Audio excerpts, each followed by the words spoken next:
Finally, we've got an indication of the fact that King Charles is really annoyed. But Billy Bush has very amazing contacts, especially in this sort of Hollywood royal crossover world. And he has been looking in depth at the Harry and Meghan disaster tour to Australia, which I think we all acknowledge was disgusting. Disgusting in so many ways, and actually has done them far, far more damage reputationally than they can ever imagine. But up until this point, we were pretty, how am I going to put it, despondent about King Charles's laissez-faire approach to dealing with this couple, which is that, oh no, we can't take them out of the line of succession because they're going to feel like victims. We can't take the titles away because then they'll say we're victimizing the children. Charles does have a very different approach on this to Prince William, who, as I have reported, just wants them gone. But in this new revelation for Hot Mics, Billy Bush reveals that King Charles is, and I love this because it's American no holding back language, pissed off. He's pissed off. He's totally annoyed.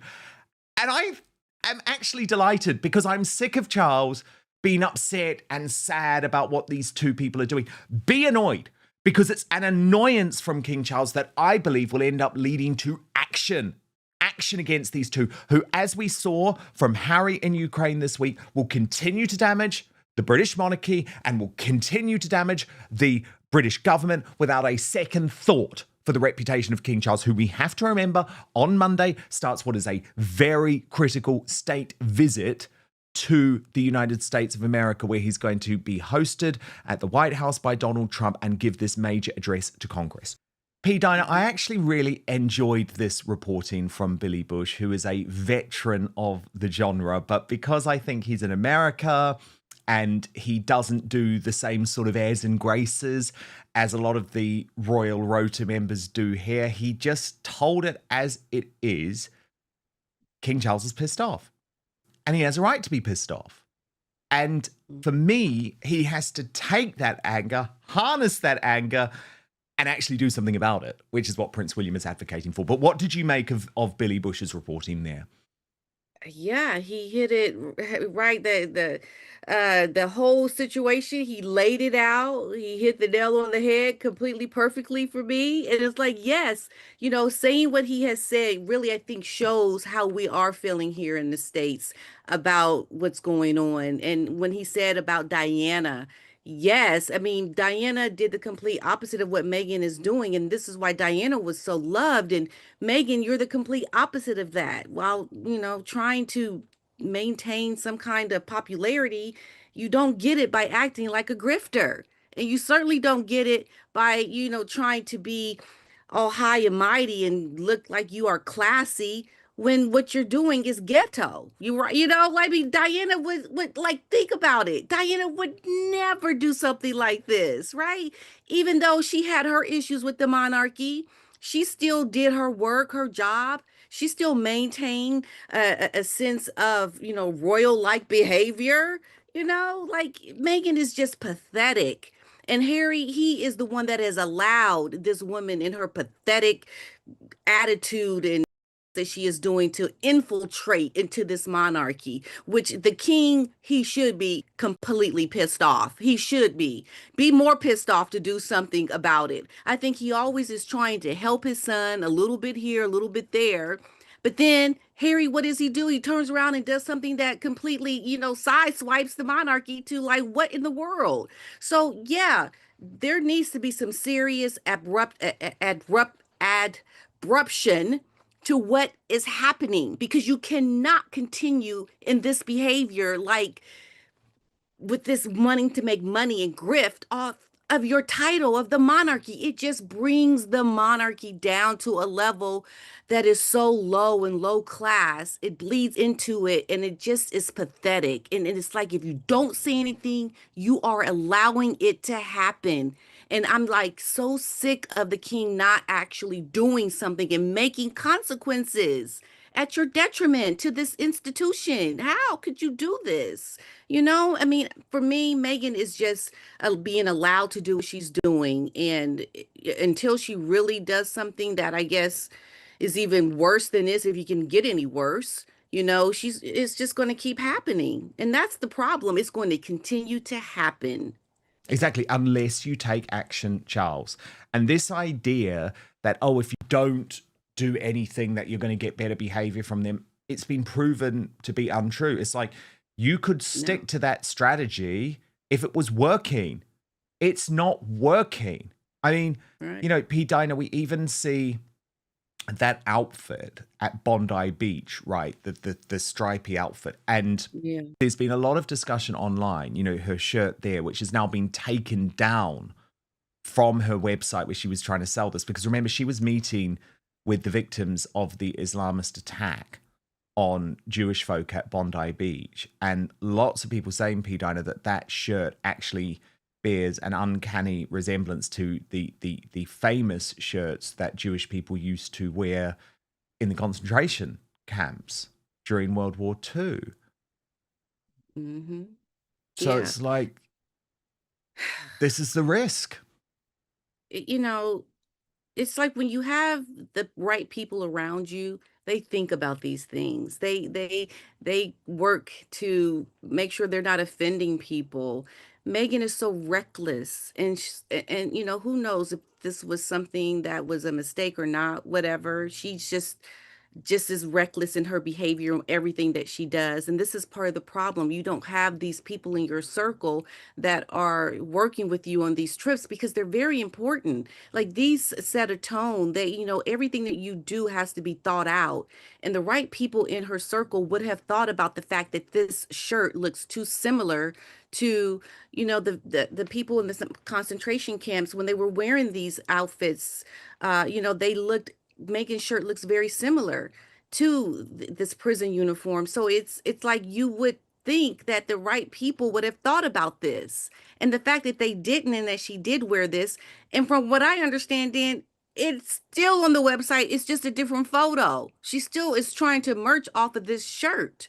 So she doesn't care. She doesn't care. I think there was someone that was saying something about how there's a similarity to the prison outfit, really, like she didn't know, but she pushed back and did not even want to change the photo from her with Harry. She didn't want to change it, but they had finally changed the photo to just Megan coming out of the Range Rover wearing that shirt. But the shirt is still being Oh merched, my okay? God. So this woman is despicable in her behavior.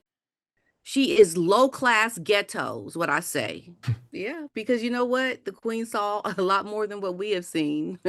So she really knew. She saw the full brunt of the narcissism, behind the scenes and the way she spoke to staff. The queen wasn't having it. The queen put her foot down and told her to check herself. So the queen knew and she maintained this neutrality, like I mentioned before. You didn't know about, how she felt. The queen, of course, wanted to show Megan some, okay, come in, we're going to help you. We're going to do these things to help you transition into this different lifestyle. And yet Megan still couldn't do it, right? So the queen saw things from this woman and how she behaved to know how this woman is. And this is why I think, in the beginning, they wanted Harry to really be sure because, this is going to affect you. But yeah, it ended up affecting, I think, the monarchy and still continues to.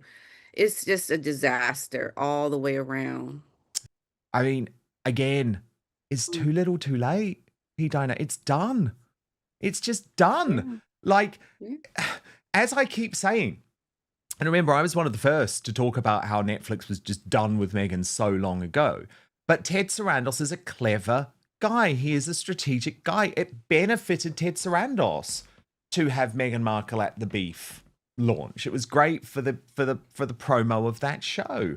And he doesn't say, "Oh, I'm never going to have anything to do with her." I mean, as I've always reported, if Meghan Markle and Prince Harry come to Netflix and say, "Yep, we're going to go ahead with the Princess Diana documentary," Harry is going to reveal that he believes that something dodgy went on with the crash, which is, where they're heading to. Of course, he's going to sign that up. Like, of course, he's going to. He's a business yeah, guy. But it's like, yeah, Meghan, you can't treat someone in the way that you treated them. You can't go public slagging off their business and then try and send them some handwritten notes afterwards and think that the professional relationship is going to go back on track. As to whether it was a friendship at all, P. Dinah, I genuinely do not believe it was. Meghan Markle did take them to the Beyonce concert, and clearly there is a connection with Ted Sarandos's wife because they're in that mixed race sort of relationship. But fundamentally, P. Dinah, my strong belief is that Ted Sarandos was simply viewing this as a business meeting. And as Variety reported, there is a reason why he does not want to have any phone conversations with her now or any Zoom meetings with her now without lawyers present. It's like, that's the truth. That's the relationship. It's too late, Meghan. You keep screwing people over, and you're just lucky that Ted Sarandos has a very different approach in life to Bill Simmons, the Spotify executive who didn't try and do a nice, peaceful split and was so disgusted by the way that her and Harry had acted during their deal that he just went out and described them as effing grifters. I can tell you, P. Dinah, we're not going to get that from Ted Sarandos. It's not how Netflix operates. They are in the talent business, okay? One of the reasons Netflix is so successful is because they know how to manage talent in and talent out of the business. They've done it with the Obamas, okay? And they're never going to say anything other than positive things about the Obamas and about Meghan and Harry in public. But that Variety article revealed the truth. So I'm sorry, Meghan, your little handwritten fake notes on calligraphy that no one can read is not going to do the trick here, in my view. Am I wrong? It's just not gonna work, Megan. Keep trying, girl. Keep trying. But it's not going to work. Of course not. Megan knows that it's over unless, they sell their souls even further, with everything. I think also Ted is keeping open the possibility of, a divorce situation maybe happening. We know that Megan has a lot still also to reveal. And I think he's looking at that as an option as well. But yeah, they don't want anything to do with her, on a level that is like a friendship. And I think Megan is just trying to make sure they're still going to be friends. And like you said, they're always going to be polite and cordial to her, but they're just not going to, allow her to mix this low class business stuff that she wants to do. I mean, they still have a lot of jam in their pantry or over at Netflix. They still have a lot of product from Megan's show. So they just are trying to be done with her until it really is going to pay off for them financially. And I know for a fact because someone reached out to me in a very high up circle around Megan and her relationship with Nicole, and she is just bombarding Nicole as well and crying to her all the time and really trying to keep that relationship strong, but very needy and naggy, towards them. And they're just, what can they do? They can't really make a public, observation or make it look like they're really not really keen to Megan. But yeah, that's the feeling that they have right now. And I know for Oh, sure, God, for a fact. poor Nicole, Meghan. I know Because she's the one, right? She's the one. But the She's thing is, taking this a is lot of so it. strategic because what Megan is hoping is that Nicole is going to pass on to Ted. Oh, I've had Megan on the Yep. phone. She's so upset. It's like, but the problem is, Ted knows what you did in the business. Ted knows the money Yeah. that you wasted. Oh, goodness. Pete, I Yep. just wanted to show you some more from this very fascinating YouGov polling because it maybe suggests, I think, things are not as bad in Britain for the monarchy as lots of the leftists at the moment want to suggest. Look at this. Our latest tracker data shows that 64% of Britons support keeping the monarchy, should continue to have the monarchy, 64%. That's no change from January. Should have an elected head of state, 24%. Now, Pete Dinah, that is only up 1%. And at the moment, there is this big push here in the United Kingdom for those hard leftists, for those Republicans, for the Green Party to try and say, oh, goodness, the monarchy's on the way out. The public have turned.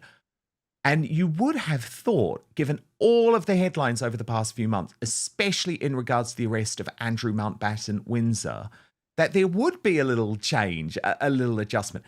But the fact that only 1% more of people since January, and let's think of everything that has happened since January, now say that we should have an elected head of state, and only 24% of people actually want that, I would argue the monarchy is in a much stronger place than its critics would claim. Yeah, and I think also because of William. William, they know that he's going to bring in a completely different type of style to the monarchy. There is a lot of hope for William. There's a lot of people who want that to, come to fruition at some point, to see what that's going to be like, because we already know he's going to make a lot of changes. And I think changes that the majority of the people want to see. So I think that's part of the reason, why it's still holding on like that. That's just makes sense to me. But it's something that will definitely, I think, have a different look that most people will be able to relate a lot closer towards with this new generation. Because the king still represents, the life of the late queen, like her style, and people see something completely different going to come to fruition later. The claim is that King Charles III is furious with Prince Harry and Meghan Markle, and that this anger is tied to some kind of betrayal that's been highlighted by Billy Bush. Now that's a lot packed into one sentence.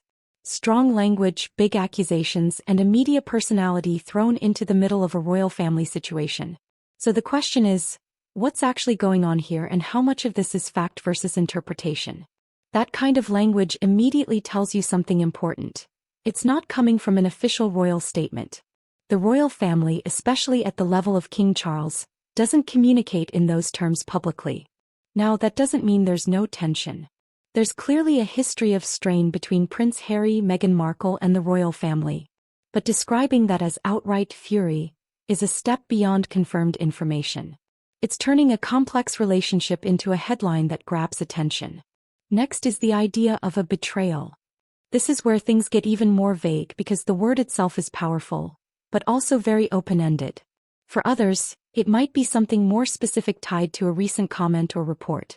But the key issue is this. Without clear, verified details, the word betrayal becomes more of a narrative tool than a defined event. It creates a sense of drama without necessarily explaining what actually happened. Now let's bring in Billy Bush, because that's an interesting part of this story. Billy Bush is a media personality. He's not a royal insider, not part of the palace, and not directly involved in royal decision-making. So when a video says something was exposed by Billy Bush, what it usually means is he commented on a situation or highlighted something publicly. That's very different from revealing confirmed inside information. And this is where you have to be careful, because commentary can easily be presented as revelation, even when it's just opinion or interpretation. What we're really seeing here is a classic example of media framing turning existing tension into a more dramatic storyline. We already know there's distance between Prince Harry, King Charles III, and Prince William, also with the broader royal institution. So when a new comment or discussion appears, it gets layered on top of that tension and presented as escalation. That's how you go from there are ongoing disagreements to the king is furious after a betrayal. Even if the underlying facts haven't actually changed that much. There's a reason stories like this keep popping up, and it's because Harry and Meghan remain central figures in global media. Anything involving them, especially when tied to the royal family, automatically becomes high-interest content. That doesn't mean the situation is simple. It just means the way it's presented often is. When you step back, this isn't really about one moment or one comment from Billy Bush. It's part of a much bigger ongoing story about family dynamics, public image, and control of narrative. Prince Harry and Meghan Markle have taken a very public approach to sharing their perspective. The royal family, including King Charles III, tends to remain more reserved. And that difference alone creates friction that gets interpreted in all kinds of ways by the media. So when you strip away the headline, fury, betrayal, all of that, you're left with something more familiar. There are ongoing tensions between Prince Harry, Meghan Markle, and the royal family.